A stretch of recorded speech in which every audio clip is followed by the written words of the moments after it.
Cécilia, sur ce film. Moi, je l'ai bien aimé. Quand j'ai regardé la bande-annonce, je m'attendais vraiment pas à ça. Parce que, pour pas spoiler le film, donc je dis rien, mais...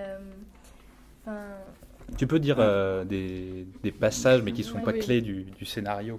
Moi, je m'attendais quand même à plus d'éléments par rapport à Birdman, enfin l'oiseau avec le costume.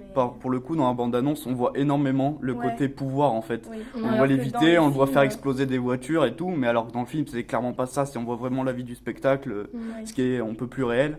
Ouais, et donc, c'est vraiment très épisodique en fait. Là, on le voit faire des pouvoirs. Enfin, souvent, pour pas spoiler, je sais pas comment dire. Moi, quand je pensais aller le voir, je pensais vraiment aller voir un film de super-héros. Et non, mais en fait, vraiment, c'est un film sur le théâtre, quoi. C'est vraiment l'état d'esprit des acteurs. La vie du super-héros, mais la vie ordinaire. D'accord. Du côté ordinaire. Ouais, non, c'est vraiment... Parce que... Ouais, finalement, c'est vraiment un film sur les acteurs, sur le théâtre. C'est l'état des acteurs quand ils sont sur scène. Le gars, quand même, qui... Attention, nous ne sommes pas dans la zone spoiler, là, j'espère. Je sais pas si ça serait dans la zone spoiler Mike ou pas. Shiner, tu veux parler ?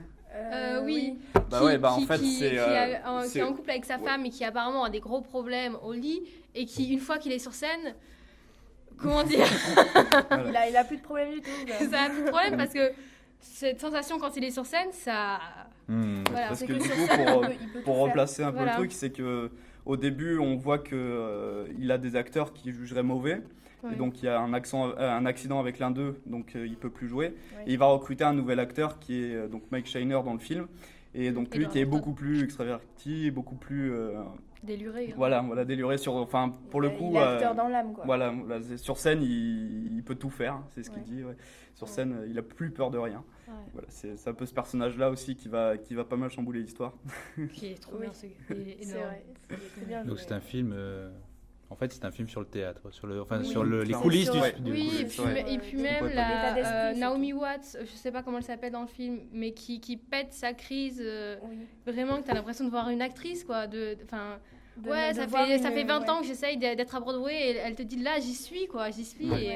Et t'imagines que ça peut être toute la vie d'un acteur qui essaye de tenter sa chance à chaque fois avec Broadway, il y en a des milliers comme ça. Et Très bien.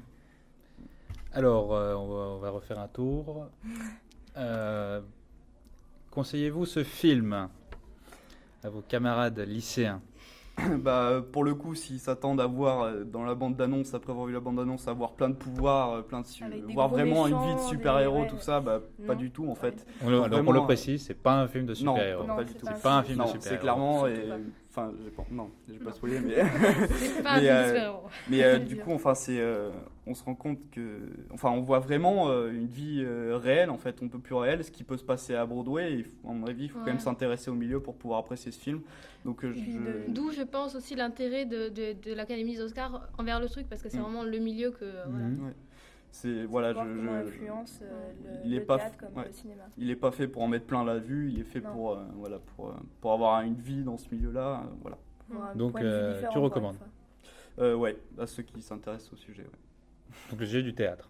Théâtre et coulisses du spectacle. Coulisses du spectacle en général. Dans le jeu d'acteur, et puis cette ambiance à chaque fois du producteur qui va dire on nous gagne pas assez d'argent, ça va pas les personnes qui remplissent les salles.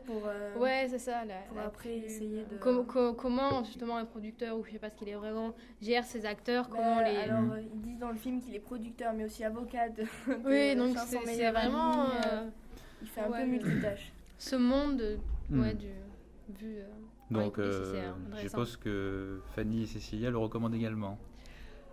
Oui, après ça dépend ce qu'on veut voir, mais moi je trouve que c'est vraiment intéressant à voir. Ça vaut le coup quand même. Si on est un peu curieux, ça vaut le coup d'aller le voir. Oui, et puis c'est quand même... Puis je pense pas qu'il puisse me plaire parce qu'il est quand même... même s'il est spécial... la réalisation est bonne. Justement, donc, juste un petit dernier mot sur ce film.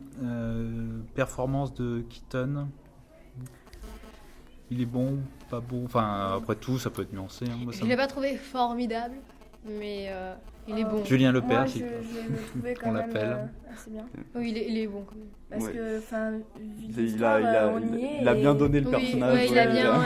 Puis il arrive quand même à nous faire suivre, à nous faire rentrer dans son personnage, je trouve, à qu'on voie son évolution et tout. C'est vraiment. Bon, puis même presque, du coup, nous, on voit son évolution en tant que jeu d'acteur Donc, quand tu représentes la scène de théâtre, du coup, on fait waouh, il joue vachement mieux qu'au début, c'est vrai et tout. Oui, parce qu'à la base, on n'est pas vraiment sur quelqu'un spécialisé pour voir ça. Ouais, parce que du coup, les acteurs doivent aussi faire une différence entre quand ils sont dans les coulisses et leur jeu classique, et du coup, quand ils se mettent sur scène, une différence de jeu qui est aussi là, du coup. Et qu'on remarque théâtral, Oui, c'est vrai, parce qu'au début, tu vois le gars, tu fais bon, il joue mal, enfin, je sais pas, je le vois pas trop. Et puis tu vois Mike Shannon, c'est ça. Et là, tu fais... une fois qu'il arrive. Ah ouais, quand même. Là, tu vois vraiment ce que ça veut dire bien jouer, quoi. Parce qu'il est énorme, les deux. Très bien. Alors, je propose de terminer sur un dernier tour de table. Tout le monde peut participer cette fois. C'est l'avantage. Donc, je propose que chacun d'entre vous là recommande un film qu'il a vu récemment et qu'il a aimé. Moi, personnellement, je propose donc un film qui est passé sur Arte lundi dernier. Donc, Serpico, l'histoire d'un policier incorruptible qui va devoir se frayer un chemin, entre guillemets, si je peux m'exprimer ainsi, avec la corruption qui sévit dans la police de New York, avec un Al Pacino magistral. Bref, un excellent film, je le recommande vivement. Il est disponible. Il est disponible en streaming sur Arte jusqu'à lundi, donc à voir. D'autres propositions de films vus récemment. Je sais que là, je dis ça un peu comme ça. On n'a pas préparé les questions. Mais maintenant, vous le savez. Voilà.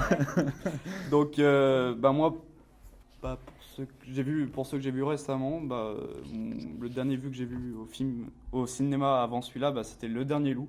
Je trouve vraiment, pour les belles images qu'il y a, pour les loups qui, j'ai envie de dire, ils jouent super bien, mais c'est bizarre de dire ça pour des loups, mais c'est vraiment réaliste pour le coup. Les personnages sont vachement bien respectés, en fait. On tombe pas dans le fait c'est mignon les loups, on arrête de les tuer ou quoi. Non, c'est du début à la fin. Leur but c'est de s'occuper des loups. Pour replacer le film, en fait, c'est des étudiants chinois qui sont envoyés au moment de la révolution culturelle, qui sont envoyés dans les campagnes pour apprendre aux populations locales tout simplement la culture, à écrire, etc.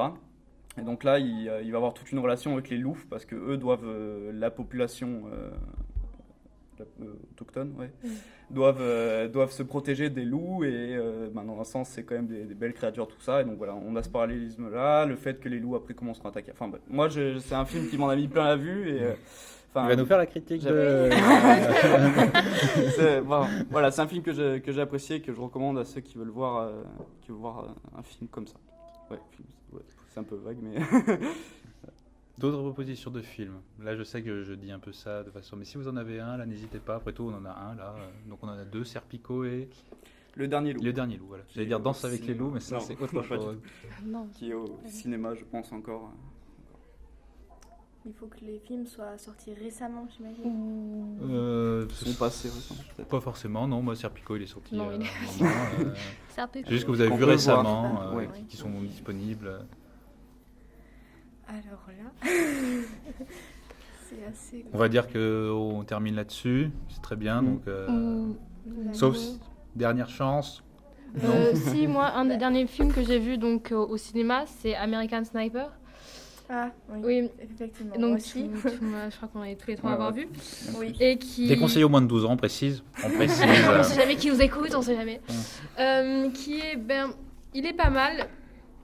C'est très bien réalisé, mais je trouve que ça vaut le coup de le voir juste pour le débat de après. Quand vous allez sûrement en parler, vous êtes normalement obligé d'en parler avec vos proches, machin, et c'est extrêmement intéressant pour le débat après qui va s'en suivre, et de voir comment les autres aussi gens vont réagir par rapport à ça. Je trouve, non ?